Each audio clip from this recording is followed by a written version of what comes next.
මගේ එකම හීනේ තිබ්බේ මම ආස දේ කරගෙන මම ජීවත් වෙනවා කියන එක. ඒකෙන් දියුණු වෙලා කාලා බීලා නිදහස් ඉන්නවා කියන එක. මම හිතන්නේ මම දැන් ඒ හීනේ තමයි ඉන්නේ.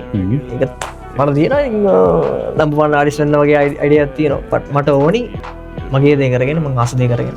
ඒක ගෙන යන්න පුළුවන් උපරිම තැනට ගෙනිහින්. ජෙනරේෂන් එකක් ඉන්ෆ්ලුවෙන්ස් කරන්න තමයි මම ඒක තමයි ඉතින් මම කරන්න ආස.